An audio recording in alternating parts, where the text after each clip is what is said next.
Hi, I'm Jody Adams. Welcome to the Rialto Kitchen, and today I am making gravy. In this case, I'm making turkey gravy, but you could use the same technique for duck, chicken, prime rib, anything. The basic ingredients are some kind of a fat, a little bit of flour, and a liquid. So it could even be a vegetarian gravy made with butter, flour, and veg stock, or olive oil, flour, and veg stock, or any combination of those things. So I have here the pan that I roasted a turkey in and the drippings, some mirepoix that I threw in at the end of the roasting of the chicken that includes carrots, celery, onion, and fennel, because it's my favorite, and a lot of the fat. And I've left in probably about 1/4 cup of fat in the pan. That's as much as you want. And I'll put this directly over the heat. Now, I could take these out of the pan, put them in a saucepan, get them hot, add the flour, and take those steps. But I think everybody's in agreement. This is the way Mom makes it. This is the way I thought I should teach you how to make it. So, you need a slotted spoon. You could use a whisk, but my mother always uses a slotted spoon. So I've got the fat hot again, and I'm going to add the flour.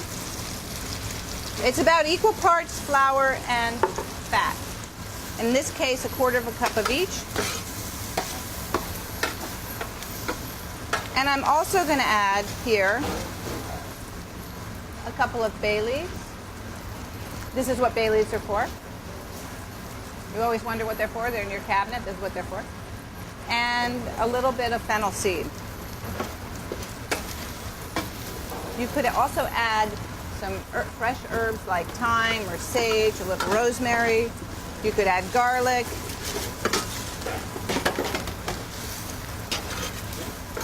So cook this until the flour starts to brown. You can see it gets a nice caramel color. And don't be scared to take it off the heat if it's starting to get too brown. And now I'm adding some Marsala. You could add sherry, you could add Madeira, you could add white wine, red wine. You could skip the wine altogether. But I think it gives a nice base of flavor to the gravy.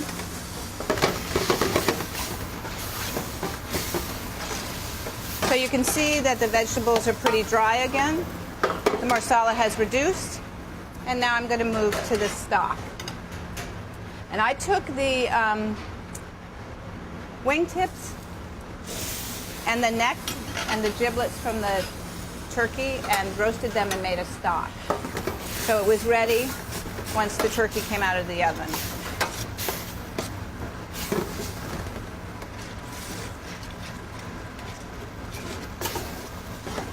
You have to keep this moving because the flame is hitting one spot in the pan.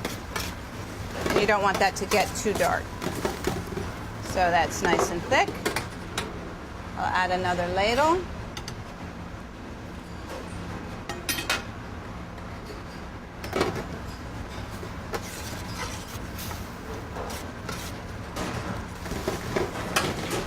Okay, one more ladle should do it. Sometimes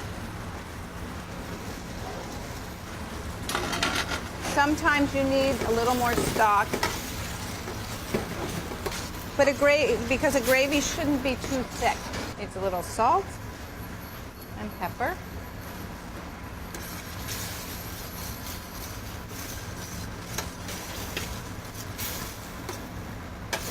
And I think that's a nice texture. It's nice and silky, but it's not floury. It'll coat the turkey really nicely. So I'm going to turn the burner off and then strain it. I'm going to ladle this right into the strainer.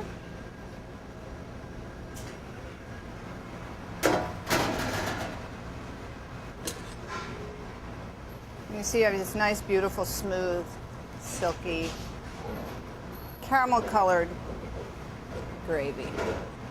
So your gravy is ready for the table. it.